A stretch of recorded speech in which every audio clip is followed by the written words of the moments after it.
नमस्ते दोस्तों, स्वागत है एक बार फिर से आप सबों का। तो दोस्तों, इस वीडियो में जो टॉपिक हम लोग कवर करने जा रहे हैं वो है लॉगरिथम और एंटी लॉगरिथम। इसे शॉर्टकट में हम लोग लॉग और एंटी लॉग के नाम से भी जानते हैं। जैसा आपको पता है कि चाहे मैथ्स हो, फिजिक्स हो या केमिस्ट्री हो, सब जगह लॉग टेबल का यूज होता है।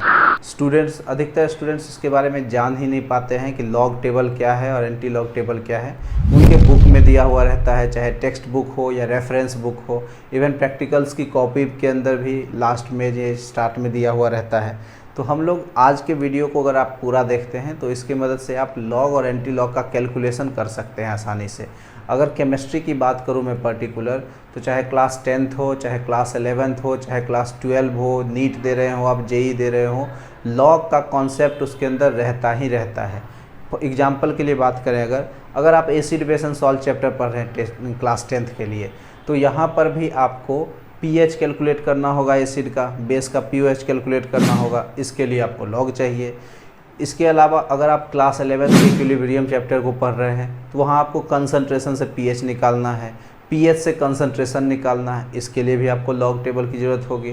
क्लास 12 की बात करें तो इलेक्ट्रोकेमिस्ट्री में आप नास्ट इक्वेशन पढ़ते हैं, जहाँ सेल का नॉन स्टैंडर्ड ईएमएफ निकालना होता है, वहाँ पर भी आपको लॉग टेबल की ज़रूरत होती है। तो बिना लॉग को सीखे इन फॉलोइंग टॉपिक्स को आप कवर नहीं कर सकते हैं। तो मेरा कोशिश है कि इस वीडियो को देखने के बाद आपको लॉग से रिलेटेड, एंटी लॉग से रिलेटेड कोई भी प्रॉब्लम नहीं होगा। तो वीडियो को अंत तक देखिए। अगर पसंद आए तो लाइक कीजिए, शेयर कीजिए, सब्सक्राइब कीजिए। ना पसंद आए तो वीडियो को डिसलाइक भी कर दीजिए, लेकिन वीडियो को अंत तक देखिए। तो आइए दोस्तों, हम लोग वीडियो को स्टार्ट करते हैं। मिलते हैं लेक्चर में।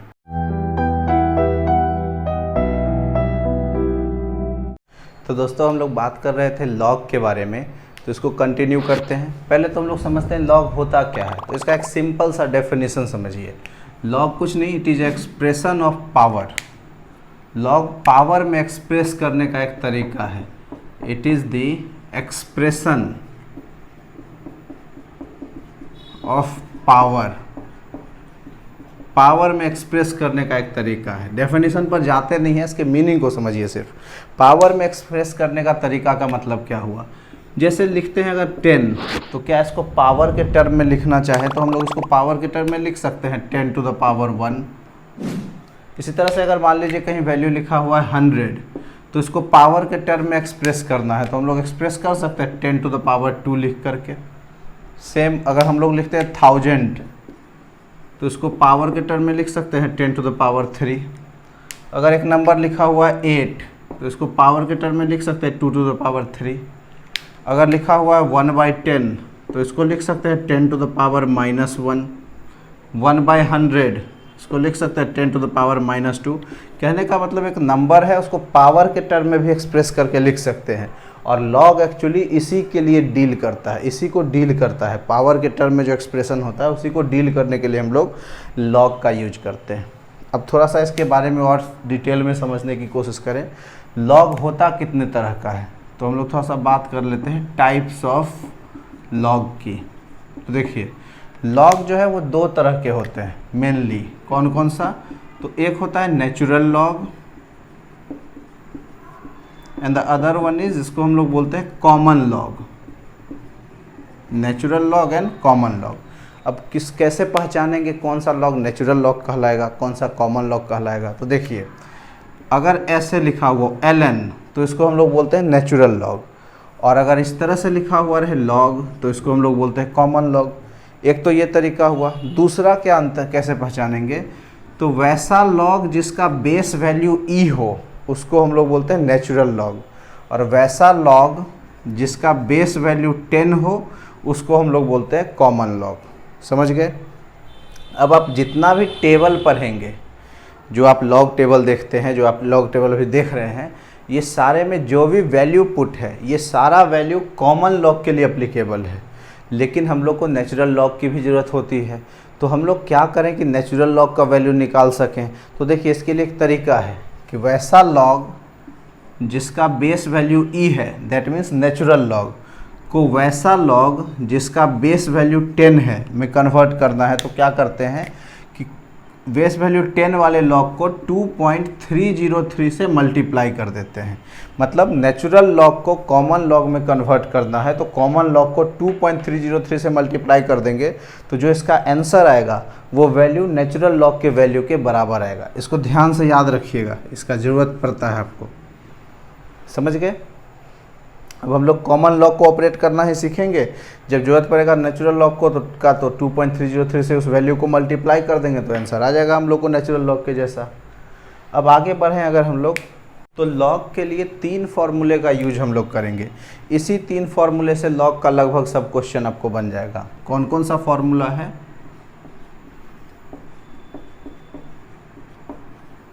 देखिए, पहला फार्मूला है, इसको हम लोग बोलते हैं जैसे प्रोडक्ट फार्मूला। प्रोडक्ट फार्मूला क्या होता है? प्रोडक्ट फार्मूला कैसे पहचानेंगे कि ये प्रोडक्ट फार्मूला है?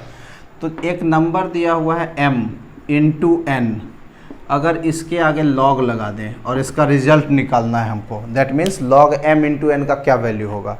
तो इसको इस तरह से हम लोग लिख सकते हैं, log m plus log n means log m का वैल्यू और उसमें log n का वैल्यू। अगर log m का वैल्यू आपको निकालना आ गया, जो कि अभी आगे सीख जाएंगे, प्लस log n का वैल्यू आपको निकालने आता है, तो इस दोनों के वैल्यू को ऐड कर दीजिएगा तो इसका जो रिजल्ट होगा वो रिजल्ट इसके वैल्यू के बराबर होगा। एक एग्जाम्पल से इसको अच्छे से बताएं। जैसे मान लीजिए एक नंबर है आपके पास 56 इंटू 94 और इसके आगे आप लगा दिए log, इसका रिज़ल्ट क्या होगा? सोचिए इसका रिज़ल्ट।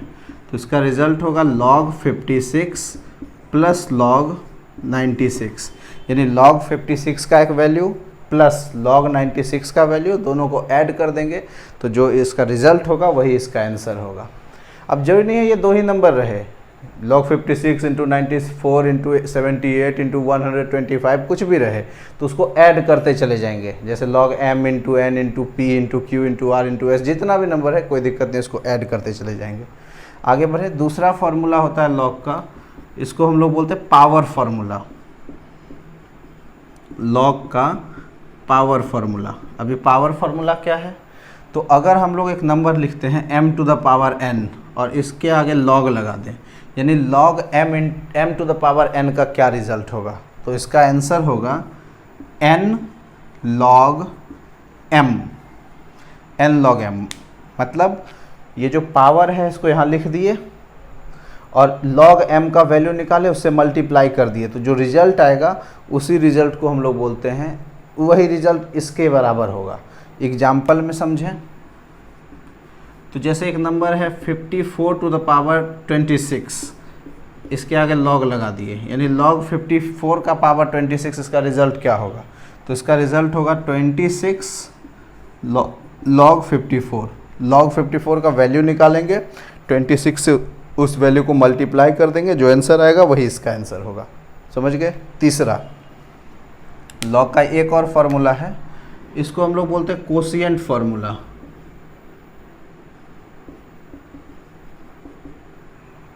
log का कोशिएंट फार्मूला।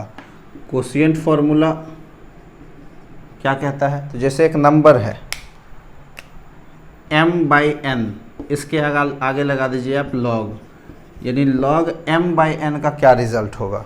तो इसका वैल्यू निकलेगा log m minus log n, यानी log m का वैल्यू, उसमें से log n के वैल्यू को सब्सट्रैक्ट कर दीजिए, जो आंसर होगा वही इसका रिजल्ट होगा। जैसे इसके लिए भी एक एग्जाम्पल देखें अगर हम लोग, इसका एग्जाम्पल, तो एक नंबर है जैसे 56/24 और इसके आगे लगा दिए हम लोग log, तो log 56/24 का क्या वैल्यू होगा? बताइए इसका क्या वैल्यू होगा? तो इसका वैल्यू होगा log 56 माइनस log 24। अब log 56 के वैल्यू में से log 24 का वैल्यू सब्सट्रैक्ट कर देंगे, जो आंसर आएगा वही आंसर इसका रिजल्ट होगा। समझ गए? अब एक चीज़ और देखिए, जैसे मान लीजिए हमारे पास एक नंबर है 34.26 और इसके आगे लगा दिए log, इसका आंसर कैसे निकालेंगे? तो क्या ये इस तीनों में से किसी फार्मूला पर सेट हो रहा है क्या? प्रोडक्ट फार्मूला या पावर फार्मूला या कोशिएंट फार्मूला? तो आंसर है हाँ, हो रहा है। देखिए, तो इसको कोशिएंट फार्मूला जैसा कन्वर्ट कर सकते हैं। बिल्कुल, कैसे? पॉइंट हटा देंगे, 100 लिख देंगे, तो ये log m/n हो गया, तो इसका रिजल्ट क्या हो जाएगा, log 3426 माइनस log 100, यानी log 3426 का अगर हम लोग वैल्यू निकाल सकें तो इसका वैल्यू लिखेंगे, उसमें से log 100 का वैल्यू लिखेंगे और सब्सट्रैक्ट कर देंगे, तो जो आंसर आएगा वही इसका रिजल्ट होगा। समझ में आ गया। अब तब से हम लोग बोल रहे हैं कि इसका वैल्यू निकालेंगे, इसका वैल्यू निकालेंगे, तो इसका वैल्यू निकालेंगे कैसे, वो हम लोग को सीखना है। तो अब उसी पर डिस्कस करते हैं हम लोग कि कैसे लॉग वैल्यू कैलकुलेट किया जाता है। तो हमारा टॉपिक है how to calculate log value. Log value कैसे कैलकुलेट करें, तो एक तो पहली बात, इसके लिए आपके पास एक लॉग टेबल होना चाहिए, क्योंकि लॉग टेबल रहेगा तभी उसी की मदद से हम लोग वैल्यू निकालना सीखेंगे। क्वेश्चन भी जब आता है तो अगर लॉग पर बेस्ड क्वेश्चन हो तो या तो आपको लॉग टेबल दिया जाएगा, जैसे ग्राफ के क्वेश्चन में ग्राफ पेपर दिया जाता है, उसी तरह से लॉग का अगर क्वेश्चन हुआ तो लॉग टेबल दिया जाएगा, और या फिर वो लॉग का वैल्यू बगल में लिख दिया जाएगा। कुछ कुछ सिंपल सा वैल्यू जो तो ऐसे भी आपको बनाते बनाते याद हो जाएगा, नहीं तो या तो लॉग का वैल्यू लिख दिया जाएगा, नहीं तो आपको लॉग टेबल दिया जाएगा साथ में। तो यहाँ हम लोग एक लॉग टेबल रखे हुए हैं, इसी से हम लोग इससे वैल्यू निकालने की कोशिश करेंगे। उससे पहले आपको हम सिखा दें कि लॉग टेबल जो है यूज़ कैसे होता है। तो देखिए, अगर आपके पास एक लॉग टेबल है जो कि अभी आपके स्क्रीन पर आ रहा है, तो उसको देखिए इस तरह से होगा। लॉग टेबल में डेटा लिखा हुआ रहता है, जैसे 10, 11, 12, 13 ऐसे करके यहाँ से 99 तक वैल्यू रहेगा। उसके बाद अलग अलग कॉलम्स होंगे, जिसमें 0, फर्स्ट, सेकेंड, थर्ड, ऐसा करते करते 9th कॉलम तक होगा। उसके बाद 3 वैल्यू लिखा हुआ होगा, 1, 2, 3, फिर 4, 5, 6, फिर 7, 8, 9। इसको हम लोग बोलते हैं मीन डिफरेंस। किसको, तो ये जो 3 वैल्यू लिखा हुआ है उसके लिए। अब आप लॉग टेबल को ध्यान से देखिए, तो यहाँ पर आपको 4 डिजिट का वैल्यू लिखा हुआ मिलेगा। जैसे यहाँ पर वैल्यू होगा 0, 0, 0, 0, इसी तरह से सबके सामने 4 डिजिट का वैल्यू लिखा होगा। और ये मीन डिफरेंस में भी 1 या 2 डिजिट का वैल्यू लिखा हुआ होगा सबके सामने में, सारे रोज सारे कॉलम के सामने में यहाँ पर वैल्यू लिखा हुआ होगा। तो ये आप लॉग टेबल देख पा रहे हैं। अब जैसे हम आपको लॉग कैलकुलेट करना सिखाएं इसी टेबल की मदद से, तो उससे पहले थोड़ा सा हम लोग ये समझ लें कि लॉग के लिए निकालते कैसे हैं। कोई नंबर है, जैसे एक नंबर है, मान लीजिए log 125, इसका वैल्यू हमको निकालना है। कैसे निकालेंगे, तो इसका वैल्यू निकालने से पहले हम लोग एक चीज़ सीखें कि देखिए, लॉग के लिए 2 पार्ट होता है। लॉग का 2 पार्ट होता है। एक पार्ट को हम लोग बोलते हैं कैरेक्टर, दूसरे पार्ट को हम लोग बोलते हैं mantissa. The first one is character and the second part is mantissa. अब ये कैरेक्टर कैसे निकलता है, तो कैरेक्टर निकलता है n-1 से, where n is the total number of digit. जैसे यहाँ पर 3 डिजिट है तो n का वैल्यू हो जाएगा 3, और 3 में से 1 घटाइएगा तो ये वैल्यू आ जाएगा 2, यानी कि log 125 है अगर, तो इसका कैरेक्टर वैल्यू हो गया 2। इसी तरह से अगर मान लीजिए एक नंबर है हमारे पास कि log 1274, तो इसके लिए कैरेक्टर कितना होगा, तो ये 4 डिजिट का नंबर है, तो इसका कैरेक्टर हो जाएगा 4 में से 1 घटा दीजिए तो 3। कोई दूसरा नंबर ले लें, अगर हमारे पास लॉग नंबर है 276279, ये एक नंबर है, तो इसका कैरेक्टर वैल्यू कितना होगा, तो पहले तो देख लीजिए कितने डिजिट का नंबर है, 1, 2, 3, 4, 5, 6 डिजिट का नंबर है। तो अगर नंबर 6 डिजिट का है तो इसका कैरेक्टर वैल्यू n-1 यानी 6 - 1 करेंगे तो 5 आ जाएगा। इसी तरह से अगर 2 डिजिट का नंबर है log 25, कैरेक्टर कितना होगा, 1। अगर हमारे पास एक नंबर है log 2, तो कैरेक्टर कितना होगा, 0, क्योंकि 1 डिजिट का नंबर है। 2 में से 1 मत सब्सट्रैक्ट कीजिएगा, ये डिजिट एक ही है, मतलब n का वैल्यू 1 हुआ और इसमें से 1 घटा देंगे तो इसका कैरेक्टर वैल्यू आ जाएगा 0। तो इस तरह से आप कैरेक्टर वैल्यू निकालना समझ गए कि जितने डिजिट का नंबर होगा उसमें से 1 माइनस कर देंगे, वो आपका कैरेक्टर वैल्यू होता है। तो किसी भी नंबर का कोई भी लॉग वैल्यू है तो उसका कैरेक्टर आप आसानी से निकाल सकते हैं। तो कैरेक्टर निकल गया, आगे बढ़ें।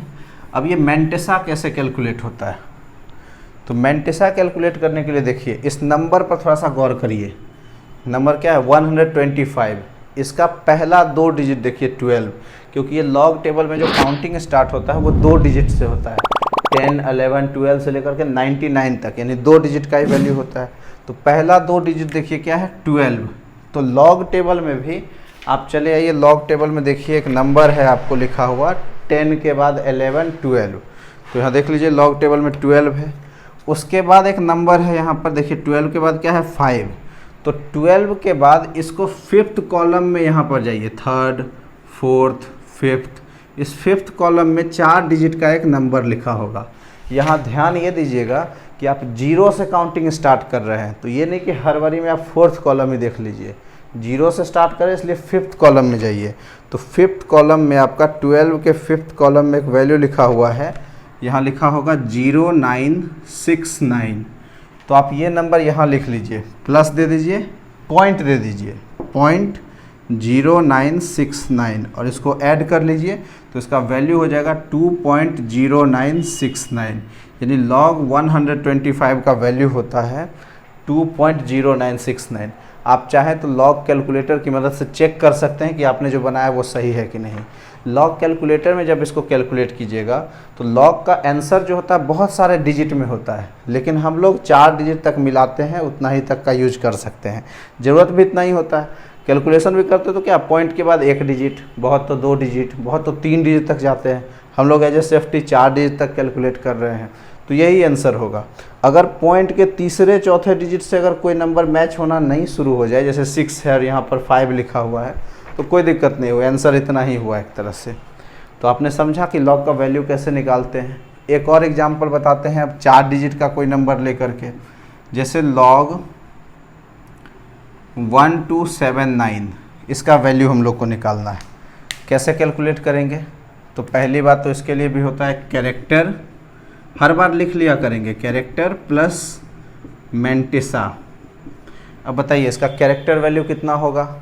तो n-1, यानी 4 डिजिट का नंबर है, 4 में से 1 घटा दे तो कैरेक्टर हो जाएगा 3, प्लस मैंटिसा कैसे चेक करेंगे? तो ये नंबर देखिए 12, तो हम लोग चेक करेंगे 10, 11, 12।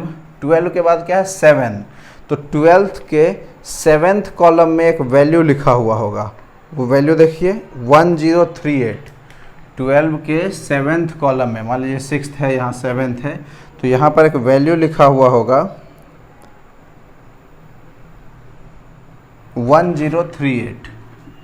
1038, तो इस वैल्यू को पॉइंट दीजिए और लिख दीजिए 1038। यहाँ तक समझ गए मैंटिसा। अब उसके बाद भी देखिए एक नंबर है 9। अब इसका क्या करें? तो अब काम आता है ये मीन डिफरेंस का। तो ये मीन डिफरेंस में 1 से लेकर के 9 तक वैल्यू लिखा हुआ है, तो 12 के सामने मीन डिफरेंस 9 में देखिए 1 या 2 डिजिट का एक वैल्यू लिखा हुआ होगा, और वो वैल्यू क्या है? वो वैल्यू है 31। तो इस मैंटिसा में उसको ऐड कर दीजिए, प्लस 31। तो 8 और प्लस 1 9, 6, 0, 1 पॉइंट और इस 3 को ऐड कर दीजिए, यानी कि log 1279 का यही वैल्यू होगा 3.1069। आप चाहें तो कैलकुलेटर यूज कीजिए और इसका वैल्यू चेक कर सकते हैं। तो समझ में आया 4 डिजिट के लिए क्या करना है? सो एक बार फिर से रिवाइज करा दें इसको कि जैसे 4 डिजिट का नंबर है, तो सबसे पहले तो कैरेक्टर निकाल लेंगे 3। उसके बाद पहले 2 डिजिट को देखेंगे, जैसे यहाँ 12 है तो 10, 11, 12 के सामने चले जाएंगे। 12 उसके बाद 7 है, तो 12 के 7th कॉलम में एक वैल्यू लिखा होगा जो कि 1038 था, उसको लिख लिए पॉइंट दे करके। और उसके बाद जो नंबर है, जैसे ये 9 है, तो उसको मीन डिफरेंस 12 के सामने मीन डिफरेंस 9 में चेक करेंगे, जो वैल्यू था 31, उस वैल्यू को मैंटिसा में ऐड कर देंगे और टोटल जोड़ करके लिख देंगे। तो ये हो गया 4 डिजिट का नंबर। अब थोड़ा सा 5 डिजिट का बताते हैं। इसी नंबर में एक नंबर ऐड कर देते हैं, जैसे मान लीजिए यहाँ पर हो गया 72, 6 डिजिट का कर देते हैं। इसका वैल्यू कैसे निकालेंगे? तो फिर से कैरेक्टर निकालिए, 1, 2, 3, 4, 5, 6 डिजिट का नंबर है, तो कैरेक्टर 5, तो यहाँ लिख लेंगे हम लोग 5। फिर से 12 के 7th कॉलम में वैल्यू चेक करेंगे, तो 12 के 7th कॉलम का वैल्यू यहाँ लिखा हुआ है। अब यहाँ देखिए 972 ऐसे करके नंबर आ रहा है, जबकि हमारा मीन डिफरेंस तो एक ही डिजिट का होता है। तो अब इस नंबर को आप राउंड ऑफ करना सीखिए। राउंड ऑफ करना सीखिए मतलब कि जैसे 972 है, तो या तो ये 9 के पास है या तो ये 10 के पास है, तो 10 तो है नहीं यहाँ पर, तो 9 ही है। अब जैसे यहाँ पर 9 नहीं होकर के मान लीजिए रहता 872, तो ये 872 जो है या तो ये 8 के पास है या तो 9 के पास है। तो या तो मीन डिफरेंस में 8 वाला वैल्यू लिखिएगा, जैसे 8 वाला वैल्यू कितना है, 8 का वैल्यू है 28, तो या तो मीन डिफरेंस में 8 वाला वैल्यू लिखिए 28, नहीं तो 9 वाला वैल्यू लिखिए 31, और नहीं तो दोनों के बीच का अगर आपको वैल्यू दिख रहा है तो 28 और 31 के बीच का कोई भी वैल्यू, जैसे 29, 30 कुछ भी लिख दीजिए, फ़र्क नहीं पड़ेगा, क्योंकि बताया ना कि पॉइंट के चौथे डिजिट में जाकर के नंबर वेरी करेगा, तो उससे मतलब नहीं है, छोड़ देते हैं वहीं पर लिख करके। हम लोग इसके बीच का नंबर ले लेते हैं, 28 था तो इसके बीच का नंबर चलिए 30 ले लेते हैं, तो ये क्या हो जाएगा रिजल्ट 8601 पॉइंट, यहाँ पर 5 आ जाएगा 5.1068। इस तरह से वैल्यू निकालते हैं। इसी में अगर डिजिट और ऐड कर दे, जैसे 3, 2, 7, 9 ऐसे करके ऐड करते चले जाएं, तो क्या होगा, तो कैरेक्टर यहाँ चेंज होगा और मेंटेसा का देख रहे हैं वैल्यू वही आएगा, फिर मीन डिफरेंस उसी तरह से लिखेंगे। यानी कि इतना बनाने के बाद आपको ये समझ में आया होगा कि जब हम लोग लॉग वैल्यू कैलकुलेट करते हैं तो उसके लिए जो मेन पार्ट है वो क्या है, कैरेक्टर। जैसे अगर इसका आंसर हम नहीं भी निकालें, कैलकुलेट नहीं भी करें हम लोग, फिर भी इसको देख करके हम लोग बता सकते हैं कि 1, 2, 3, 4, 5, 6, 7, 8, 9, 10 डिजिट का नंबर है तो इसका आंसर 9 पॉइंट समथिंग होगा। 8 डिजिट का नंबर है तो इसका वैल्यू 7 पॉइंट समथिंग होगा। बात समझ रहे हैं? तो लॉग के लिए इम्पॉर्टेंट पार्ट जो होता है वो होता है कैरेक्टर। अच्छा, हम लोग 3 डिजिट से शुरू किए थे, 3 डिजिट का, 4 डिजिट का, 5, 6 डिजिट का बनाए। तो ज़्यादा कितना भी डिजिट रहे तो कोई दिक्कत नहीं है, थोड़ा सा कम डिजिट का करके देखते हैं। जैसे अगर हम लोग वैल्यू निकालें log 25 का, log 25 का क्या वैल्यू होगा, कैसे निकालेंगे, ध्यान रखिएगा। लॉग वैल्यू 1, 2 डिजिट का ही पूछा जाता है एग्जाम में, इंपॉर्टेंट यही होता है। ज़्यादा डिजिट का तो आप निकाल ही पाइएगा, 1, 2 डिजिट का वैल्यू कैसे निकालिएगा उसको सीखिए। तो इसे log 25 है, वैल्यू कैसे निकालेंगे, तो फिर से इसका 2 पार्ट, कैरेक्टर प्लस मेंटिसा। तो कैरेक्टर के लिए कितना हो जाएगा, n-1, तो 2 डिजिट का नंबर है, 2 में से 1 घटा देंगे तो 1 हो जाएगा, प्लस मेंटिसा कैसे निकालेंगे हम यहाँ गौर कीजिए। 25 तो 2 डिजिट, 10 के बाद 11, 12 करते करते यहाँ आइएगा, कहीं 25 मिलेगा। अब 25 के बाद कोई नंबर नहीं है, तो ऐसे के लिए ही हम लोग, ऐसे कंडीशन के लिए 0th कॉलम का यूज होता है। तो 25 के बाद कोई वैल्यू नहीं है, इसलिए 25 के 0 कॉलम में वैल्यू चेक करेंगे। समझ में आया? इससे पहले नंबर था तो उसको हम लोग उस कॉलम में चेक करते थे, अब कोई नंबर ही नहीं है तो उसको हम लोग 0 कॉलम में चेक करेंगे।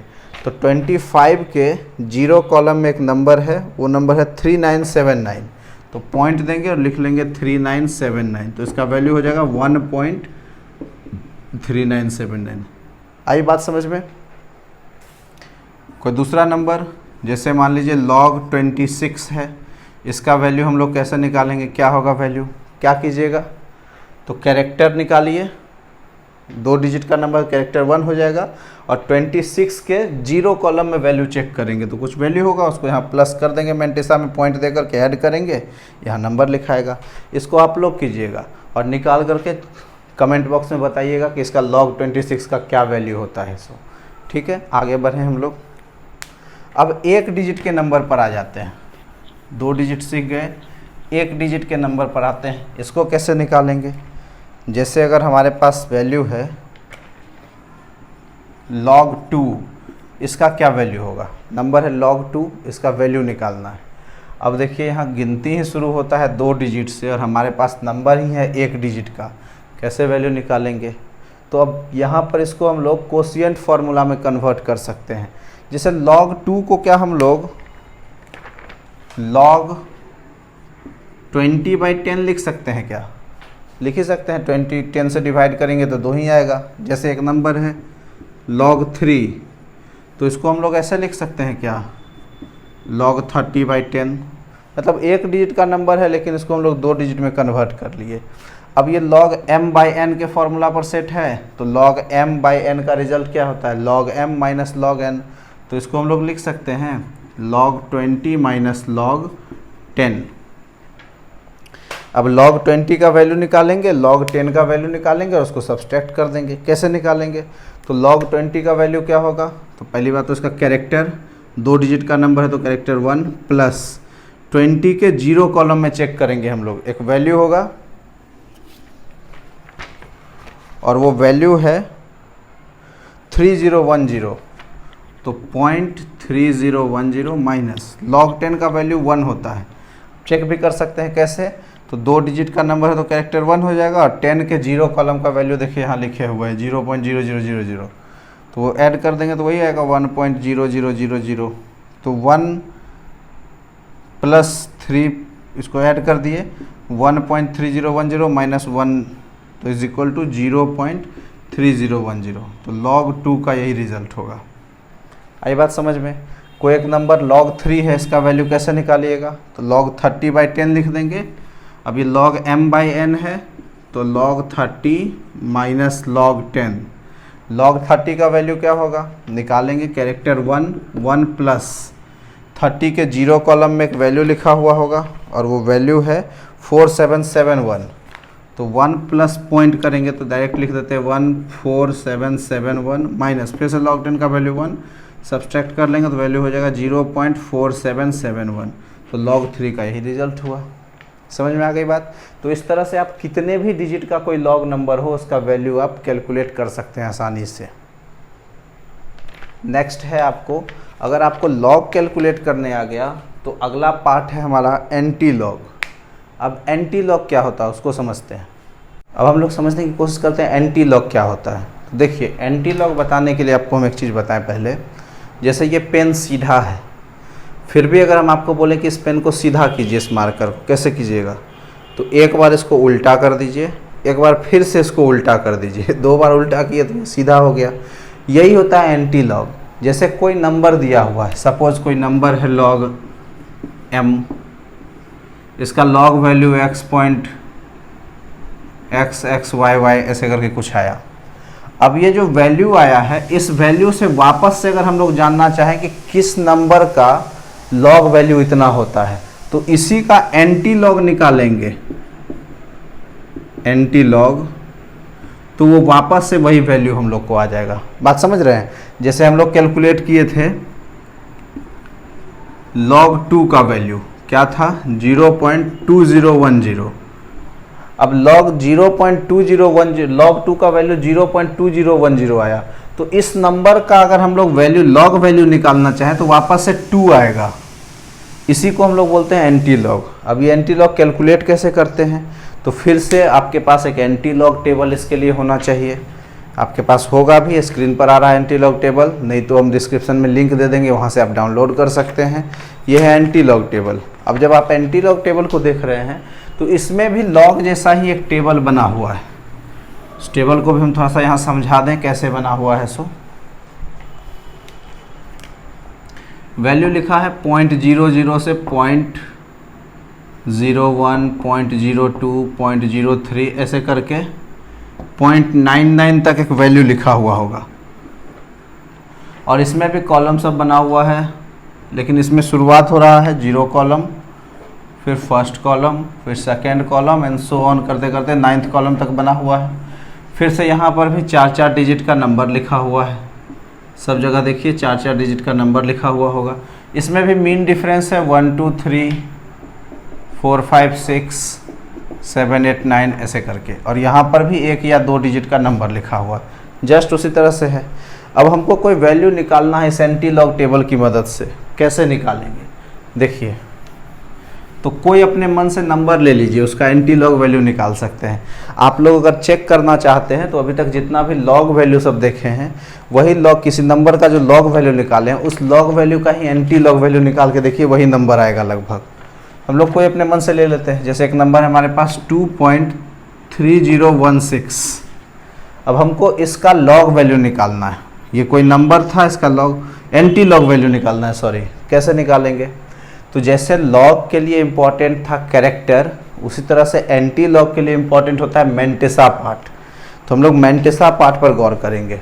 तो देखिए मैंटिसा क्या है 0.3016, तो हम लोग 0.30 2 डिजिट में आ जाएंगे, क्योंकि एंटी log 2 डिजिट से ही शुरू होता है। तो 0.30 में आ जाइए, बढ़ते बढ़ते कहीं पर लिखा है 0.30, देखिए अपने एंटी log टेबल में, तो 0.30 है। उसके बाद देखिए क्या है 1, तो 0.30 के सामने फर्स्ट कॉलम में फिर से एक बार देखिए 4 डिजिट का एक नंबर लिखा हुआ होगा और वो नंबर क्या है 2000। तो नंबर लिख लीजिए 2000 प्लस, अब इसमें ये देखिए 6 है तो हम लोग क्या करेंगे फिर मीन डिफरेंस में आ जाएंगे। 1 2 3 4 5 6 के सामने 0.30 के सामने 6th मीन डिफरेंस में एक या 2 डिजिट का कोई नंबर लिखा हुआ होगा। तो 0.30 के मीन डिफरेंस 6 में एक वैल्यू है और वो वैल्यू है 3।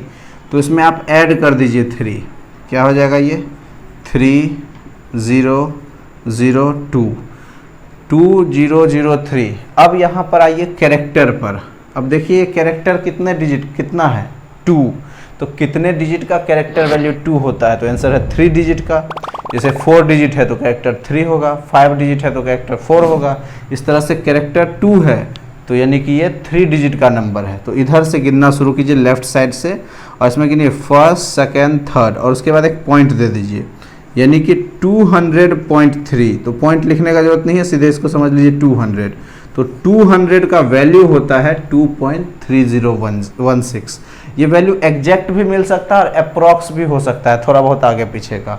आपको अगर चेक करना है तो चेक करके देखिए। जैसे अगर आपको निकालना है log 200 का वैल्यू क्या होगा, अभी आपको सिखाए हैं log वैल्यू निकालना। डिजिट 3 है तो कैरेक्टर कितना हो जाएगा 2 प्लस, अब क्या करें तो 20 के 0 कॉलम में वैल्यू चेक करेंगे। तो 20 के 0 कॉलम में log वैल्यू चेक करिए और 20 के 0 कॉलम में log वैल्यू है 3010। तो यहाँ पर पॉइंट दे करके लिख देंगे 3010 और ऐड कर देंगे तो 2.3010। देखिए लगभग वैल्यू इसी के बराबर है। पॉइंट के 4th प्लेस पर जा करके अगर वैल्यू नहीं भी मैच करता तो कोई दिक्कत नहीं है, तो लगभग आंसर आ गया। तो इस तरह से आप एंटी लॉग वैल्यू कैलकुलेट करते हैं। समझ में आया? एक और कोई एग्जांपल ले लेते हैं। जैसे मान लीजिए हमारे पास एक नंबर है 4.3269। अब हमको इसका एंटी लॉग निकालना है। एंटी लॉग निकालना है 4.3269 का। कैसे निकालेंगे? तो एंटी लॉग के लिए जैसा आपको बताए कि कौन सा पार्ट इंपॉर्टेंट है, तो मेंटेसा। तो इसका देखिए मेंटेसा पार्ट क्या है, सो 0.32 और इसके 6th कॉलम में वैल्यू चेक करेंगे तो हम लोग देखेंगे 0.32 के 6th कॉलम में एक वैल्यू होगा और वो वैल्यू है 2118। हाँ 2118, तो यहाँ लिख लेंगे 2118। अब फिर यहाँ मीन डिफरेंस 9 में चेक करेंगे। 0.32 के मीन डिफरेंस 9 में एक वैल्यू लिखा है और वो वैल्यू है 4।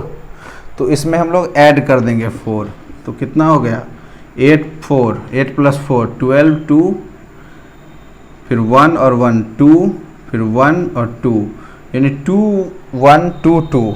अब यहाँ गौर कीजिए कैरेक्टर कितना है 4, यानी ये 5 डिजिट का नंबर है, जबकि नंबर तो 4 डिजिट का ही आया है। तो जो भी बचा हुआ डिजिट है उसके जगह पर अपने मन से आप 0 लगाते जाइए। जैसे 4 कैरेक्टर है तो यानी डिजिट ये 5 होगा, 4 आया तो एक 0 दे दीजिए। समझ गए बात? अगर मान लीजिए यहाँ पर 6 डिजिट होता तो इसको तो मेंटेसा सॉल्व कर तो यही रिजल्ट आता, लेकिन अगर कैरेक्टर 6 है यानी कि ये 7 डिजिट का नंबर है तो इस नंबर को आपको 7 डिजिट का बनाना होगा। कैसे? 0 ऐड करके। तो 4 डिजिट हुआ 5 6 7, अब ये हो गया 7 डिजिट। ये राउंड ऑफ करके आंसर आता है।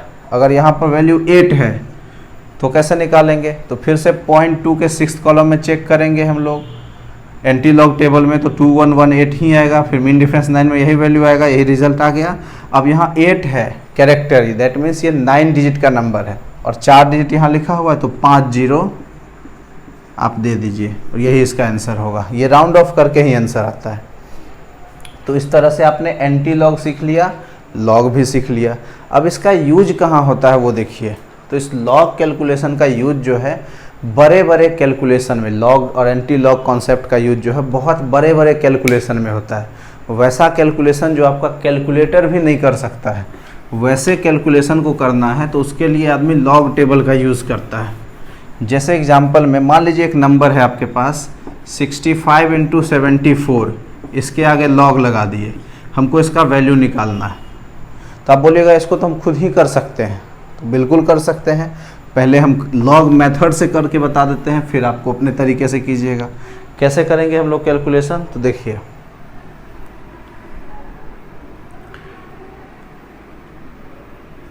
चलिए 75 कर देते हैं। log 65 इंटू 75 कैसे निकालेंगे? तो ये log का कौन सा फॉर्मूला है? Product formula, log m into n। तो इसका रिजल्ट क्या हो जाएगा? तो इसका रिजल्ट हम बताए थे log 65 प्लस log 75। अब log 65 का वैल्यू निकालिए, क्या वैल्यू होगा? 2 डिजिट का नंबर है तो कैरेक्टर 1 प्लस, अब 65 के 0 कॉलम में 65 के 0 कॉलम में एक वैल्यू चेक करेंगे, वो वैल्यू है 8129। तो पॉइंट देकर के लिख लेंगे 8129 प्लस log 75, तो कैरेक्टर यहाँ भी 1 हो जाएगा, 1 पॉइंट। अब 75 के 0 कॉलम में वैल्यू चेक करेंगे तो वो वैल्यू है 8751। दोनों को ऐड कर दीजिए, 9 और 1, 1.8129 और 1.8751 मल्टीप्लाई कीजिए, ऐड कर दीजिए, सॉरी, 9 और 1 10, 0, 5 2 7 और 1 8। तो ये हो गया 3.6880। इसको मल्टीप्लाई करेंगे log m into n, log 65 into 75 का रिजल्ट यही होगा 3.6880। अब आपको सही में इसका नंबर जानना है कि 65 इंटू 75 को मल्टीप्लाई करेंगे तो क्या होगा। तो आपको बताया मैंने कि ये जो वैल्यू है इसका एंटी लॉग निकाल लीजिए। अगर इसका आप एंटी लॉग निकाल लेते हैं तो वो वैल्यू जो होगा उसके रिजल्ट के बराबर होगा या लगभग बराबर होगा। कैसे? तो निकालिए 0.6880। अब आपको एंटी लॉग टेबल का जरूरत पड़ेगा, तो एंटी लॉग टेबल में 0.6880 में देखिए तो 0.68 का वैल्यू लिखा हुआ है, 0.68 के 8th कॉलम में वैल्यू है 4875। तो लिख देंगे 4875 प्लस 0, तो मीन डिफरेंस 0 तो होता ही नहीं है, तो छोड़ देते हैं। अब ये डिजिट कैरेक्टर 3 है तो ये 4 डिजिट का नंबर होगा, तो 1 2 3 4 4 डिजिट है ही। तो ऐसे भी आप log 65 इंटू 75 इस नंबर को मल्टीप्लाई कीजिए 65 इंटू 75, तो इसका आंसर लगभग यही आएगा। आपको हो सकता है एग्जैक्ट भी आ जाए, करके देखते हैं मल्टीप्लाई। 75 इंटू 65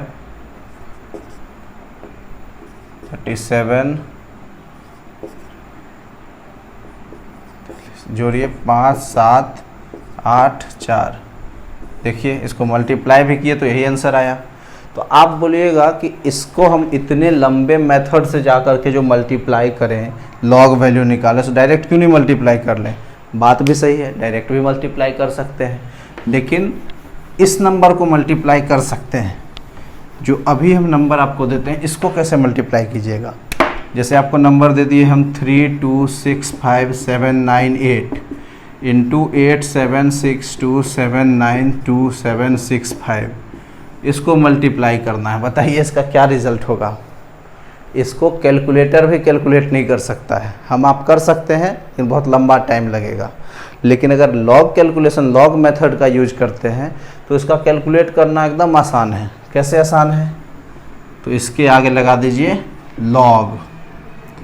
अब लॉग लगा दिए तो log m इंटू एन हो गया। तो log m का वैल्यू, मतलब इसको अगर m माने और इसको n माने तो log m plus log n, इस दोनों का कुछ वैल्यू होगा, उस दोनों को ऐड कर लेंगे और उस वैल्यू का एंटी लॉग निकाल लेंगे, तो जो भी आंसर आएगा इसका रिजल्ट वही होगा। अब एक चीज़ ध्यान दीजिएगा, ये डिजिट बहुत ज़्यादा है तो इसका नंबर भी जो है वो राउंड ऑफ करके आएगा। जैसे बताया ना 0000 करके लगता है, तो हम लोग आंसर उसी तरह से लिखते हैं, 4 डिजिट के बाद राउंड ऑफ करके ही लिखते हैं। फॉर एग्जांपल बता रहे हैं, अब देश का बजट है, जैसे हम लोग बोले कि प्रधानमंत्री जी ने कोरोना काल में 20 लाख करोड़ का पैकेज दिया। अब हम लोग गिनने गए कि वो एग्जैक्ट अमाउंट 20 लाख करोड़ ही है, हो सकता है कि 19,70,000 या 19,80,582 करोड़, ऐसे करके कुछ हज़ार कुछ करके है। तो एक वैल्यू क्या निकालते हैं हम लोग? Round of. तो राउंड ऑफ वैल्यू कैलकुलेट करने के लिए इस लॉग कैलकुलेटर का या लॉग टेबल का मदद हम लोग करते हैं। एग्जैक्ट कैलकुलेशन तो हम लोग करते ही हैं उस तरह से, जैसे हम लोग जो ट्रेडिशनल मेथड है सो ये कैलकुलेशन करने के लिए हम लोग लॉग टेबल का मदद करते, लॉग मेथड का यूज करते हैं। इसके अलावा लॉग का यूज क्या है? तो आपको जब pH कैलकुलेट करना होगा, एसिड का pH, बेस का pH, POH जिसको बोलते हैं, वो कैलकुलेट करना होगा, तो इसी लॉग एंटी लॉग का आप यूज़ कीजिएगा। कंसंट्रेशन दिया हुआ है, पीएच निकालना है तो इसका यूज कीजिएगा। पीएच दिया हुआ और कंसंट्रेशन निकालना है तो इसी एंटी लॉग का यूज कीजिएगा। ईएमएफ निकालना है सेल का नॉन स्टैंडर्ड कंडीशन में तो इसी लॉग टेबल का यूज कीजिएगा आप। तो बहुत जगह आपको यूज होगा। इसके अलावा मैथ्स में तो आपको पढ़ना ही है, वहाँ थोड़ा और डिटेल पढ़ते हैं, लेकिन फिलहाल यही लॉग का आपका कॉन्सेप्ट है। इसको यूज़ करके आप इलेक्ट्रोकेमिस्ट्री के नास्ट इक्वेशन का प्रॉब्लम बना सकते हैं। क्लास 11th के इक्विलिब्रियम चैप्टर में हम लोग पीएच कैलकुलेट कर सकते हैं, पीओएच कैलकुलेट कर सकते हैं, पीएच से कंसंट्रेशन निकाल सकते हैं, सब इस लॉग कैलकुलेशन की मदद से। तो उम्मीद है कि आपको ये लेक्चर समझ में आया होगा। आप लोगों ने लॉग कैलकुलेट करना सीख लिया, एंटी लॉग कैलकुलेट करना सीख लिया। मिलते हैं किसी अगले वीडियो लेक्चर में किसी अगले टॉपिक के साथ में। जुड़े रहिए। बहुत बहुत धन्यवाद।